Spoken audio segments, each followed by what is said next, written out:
Artificial intelligence और robotics.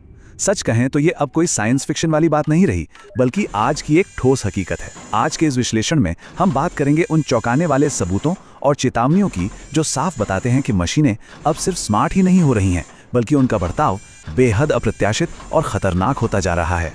शुरुआत एक ऐसे अजीब और चौंकाने वाले सवाल से करते हैं, क्या कोई मशीन आत्महत्या कर सकती है? सुनने में थोड़ा अटपटा लगता है ना, लेकिन हाल ही में सामने आई एक घटना सोचने पर मजबूर कर देती है कि मशीन की प्रोग्रामिंग और इंसानी भावनाओं के बीच का जो फासला था वो अब कितना धुंधला हो चुका है। तो इस चर्चा में हम कुछ बेहद अहम पड़ावों से गुजरेंगे। पहले एक अजीबोगरीब रोबोट मिस्ट्री, फिर मशीनों के शारीरिक हमले, इसके बाद जॉब मार्केट पर असर, टेक दिग्गजों की चेतावनियां, रोबोट आर्मीज का बढ़ता चलन और आखिर में बात करेंगे मानव गरिमा की। चलिए सबसे पहले बात करते हैं इस रोबोट मिस्ट्री की जो गुमी सिटी काउंसिल से जुड़ी है। हुआ कुछ यूं कि दक्षिण कोरिया से एक बेहद चौंकाने वाली खबर आई। इसे दुनिया की पहली संभावित रोबोट आत्महत्या कहा जा रहा है। एक रोबोटिक सिविल सर्वेंट सीढ़ियों के नीचे पूरी तरह से चकनाचूर मिला और प्रशासन को इसके लिए बाकायदा एक जांच टीम बिठानी पड़ी। अब इस घटनाक्रम को थोड़ा करीब से देखते हैं। ये रोबोट वहां एक काफी लोकप्रिय कर्मचारी की तरह काम कर रहा था। सुबह से शाम तक बिना रुके इसे लगातार काम सौंपा जा रहा था और फिर अचानक एक दिन ये सीढ़ियों से नीचे गिर गया। जांचकर्ता हैरान है कि क्या हद से ज्यादा डेटा और काम के बोझ ने इस मशीन में भी इंसानों जैसी थकान या कहें कि बर्नआउट की स्थिति पैदा कर दी थी। ये तो हुई मशीन के खुद को नुकसान पहुंचाने की बात, लेकिन अब आते हैं दूसरे पहलू पर, जब मशीनें इंसानों पर शारीरिक हमले करने लगे। अगर हम पिछले कुछ सालों का पैटर्न देखें तो सच में रोंगटे खड़े हो जाते हैं।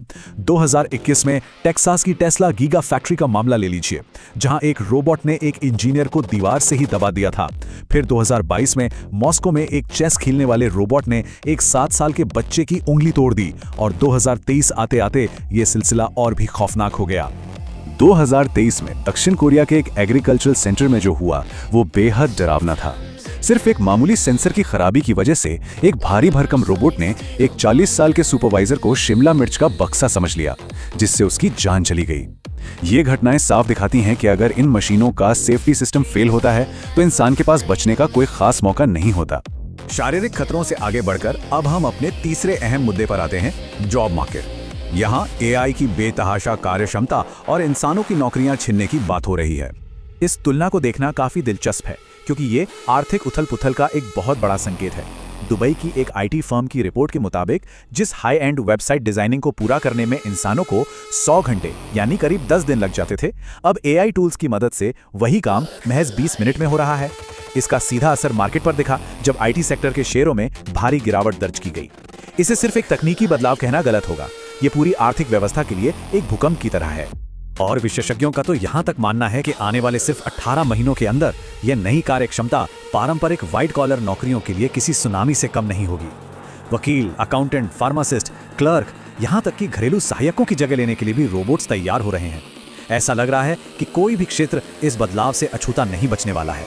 स्थिति की गंभीरता को देखते हुए अब हम चौथे हिस्से की तरफ बढ़ते हैं। दिलचस्प बात यह है कि अब खुद इस तकनीक को बनाने वाले दिग्गज भी खतरे की घंटी बजा रहे हैं। जब रचनाकार ही अपनी रचना से डरने लगे तो हमें रुक कर सोचना चाहिए। स्टेबिलिटी एआई के संस्थापक एमाद मुस्ताक ने बिल्कुल साफ शब्दों में कहा है कि एआई का बड़े पैमाने पर विस्तार हो सकता है और अंततः यह लोगों को कंट्रोल कर सकता है।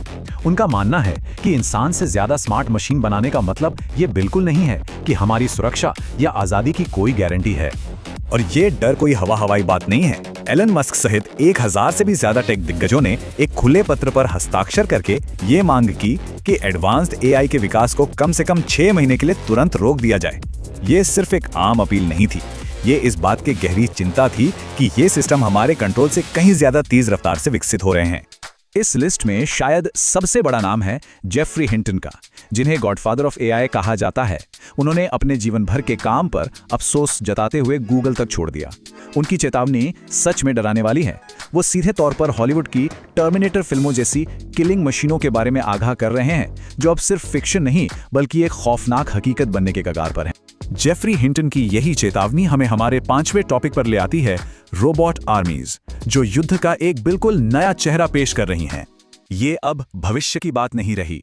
दुनिया भर की सेनाएं, खासकर अगर हम इजराइल की बात करें, तो वो पहले ही सक्रिय रोबोट आर्मीज को मोर्चे पर तैनात कर रहे हैं। इन रोबोट्स को इंसानी सैनिकों की जगह सीमाओं पर गश्त करने और खतरों से सीधे निपटने के लिए डिजाइन किया गया है। इन मशीनों की ताकत का अंदाजा इस नंबर से लगाया जा सकता है, 1200। जी हाँ, 1200 किलोग्राम वजन की ये मशीनें हथियारों और आर्टिफिशियल इंटेलिजेंस से पूरी तरह लैस हैं। सैन्य तकनीक के इतिहास में ये एक ऐसी छलांग है जहां फैसला लेने की ताकत एक मशीन के हाथों में है। और ये भारी मशीनें कोई धीमी नहीं है। ये उबड़-खाबड़ और दुर्गम इलाकों में 30 किलोमीटर प्रति घंटे की रफ्तार से दौड़ सकती हैं। इनकी बैटरी लाइफ 8 घंटे की है और सबसे बड़ी बात, ये एक नेटवर्क में पूरी तरह से खुद ब खुद काम करती हैं।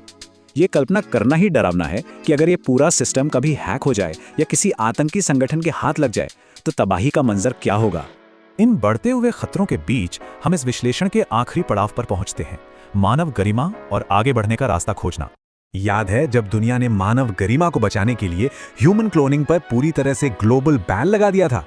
आज कई एक्सपर्ट्स का मानना है कि बिल्कुल उसी तरह के कड़े फैसलों की जरूरत फिर से आ गई है। इंसानी काम और हमारे अस्तित्व को बचाने के लिए भविष्य में कुछ खास एआई सेक्टर्स पर सख्त वैश्विक प्रतिबंध लगाने ही होंगे।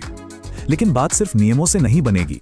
ये समझना बहुत जरूरी है कि मानवता का सबसे मजबूत बचाव हमारे अपने नैतिक मूल्य और एक सकारात्मक मानसिकता है। जिस तरह से प्रेरणादायक कार्यक्रमों ने हमेशा युवाओं को सही रास्ता दिखाया है, वैसे ही तकनीक बनाने वालों की ये सबसे बड़ी जिम्मेदारी है कि वे इन नई मशीनों में ऐसे मूल्य डालें जो जीवन को बेहतर बनाएं। तो इस पूरी चर्चा को समेटते हुए एक बेहद गहरा सवाल सामने आता है, जिस पर हम सबको विचार करना चाहिए। अगर मशीनें हमारी नौकरियां कर सकती हैं, हमारी बुद्धिमत्ता की बराबरी कर सकती हैं और हमारी जगह युद्ध भी लड़ सकती हैं, तो एआई के इस नए युग में सच में एक इंसान होने का मतलब क्या रह जाएगा? ये वो सवाल है जिसका जवाब मानवता को बहुत जल्द ढूंढना होगा।